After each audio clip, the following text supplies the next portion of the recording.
President Barack Obama and his minions are applying community organizing to elections. Obama's former staffers are running for a number of elected office positions this year in hopes to challenge and unseat Republicans.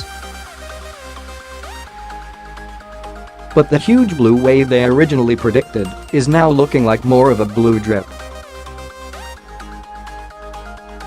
Americans just aren't buying what they are selling. However, the left does see this as a secret coup against Trump, so the Democrats can retake power.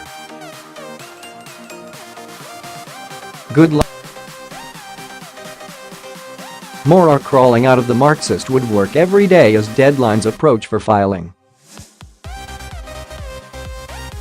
One of these progressive foot soldiers is civil rights attorney Colin Allred.He allegedly stepped down from his Department of Housing and Urban Development position in January 2017 because he was troubled by the prospects of Donald Trump's incoming administration. So instead, he threw his hat into the political ring to run for office by challenging Texas Republican Rep.Pete Sessions in April 2017. Allred is running in Texas's 32nd Congressional District.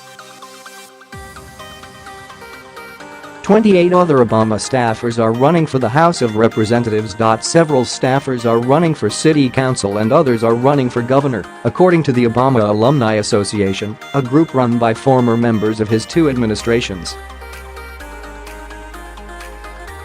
By the way, there are a number of Democratic Socialists of America running for office who are connected to Barack Obama and Bernie Sanders.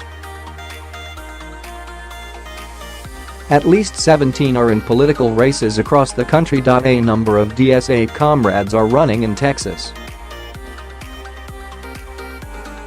Go figure. These Obama sycophants claim that Trump's racially charged administration has pushed them to the brink.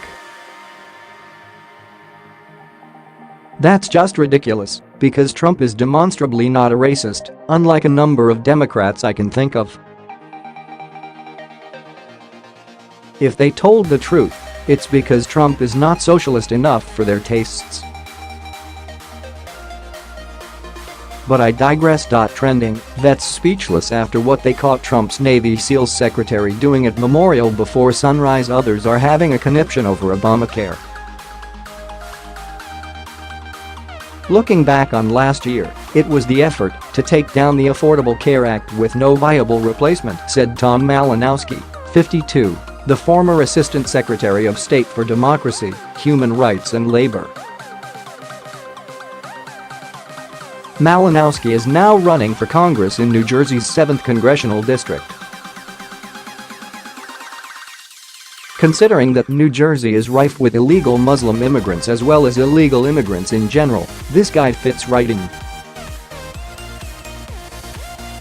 It was the Muslim ban and attacks on immigrants, it was the tearing up of alliances and commitments internationally. It was the taking down of environmental protections, it was refusing to invest in infrastructure as Trump had promised, he explained. Pass the shovel.The griot has more on the meltdown, and, in Malinowski's opinion, the straw that broke the camel's back is bigger than Trump himself. The silence and active complicity of Republicans, particularly in the House of Republicans, he added. Malinowski wants to flip the Republican stronghold in the House. He is vying to unseat Republican Rep.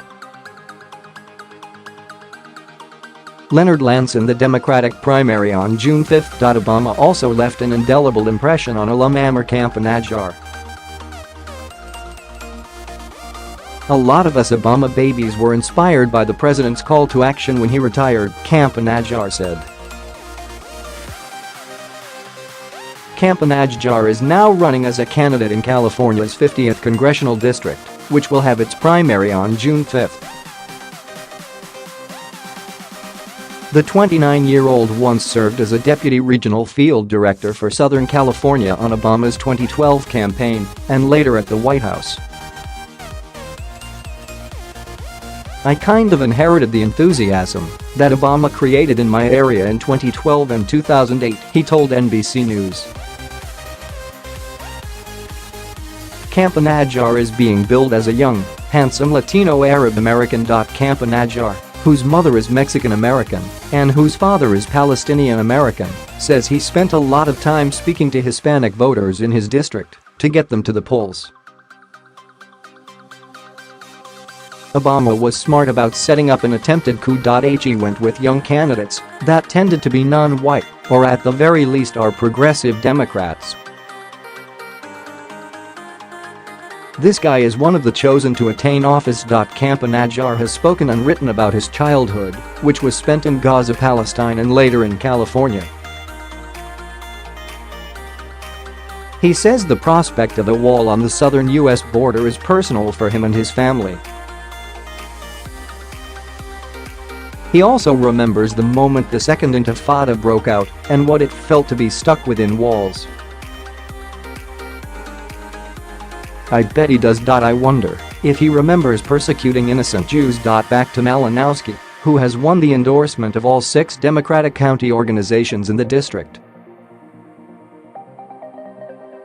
From standing up to dictators as an assistant secretary of state to working to forge peace while on the National Security Council, Tom Malinowski has spent his life serving our country and fighting for human rights, DCCC Chairman Ben Ray Lujan said in a statement.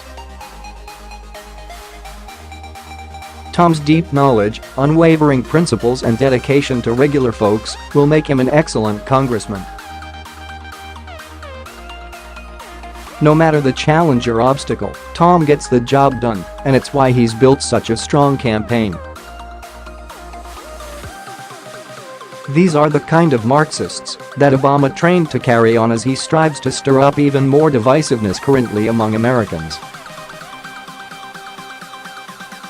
And there's more. Obama left quite a leftist legacy behind for those who want to follow in his liberal footsteps. Deb Haaland is working to become the country's first Native American congresswoman and credits President Obama for instilling in her the courage to be a game changer.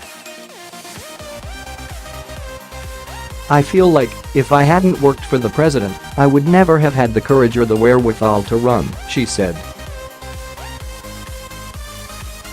I think about him every single day. The cult of Obama is evidently alive and still unhinged.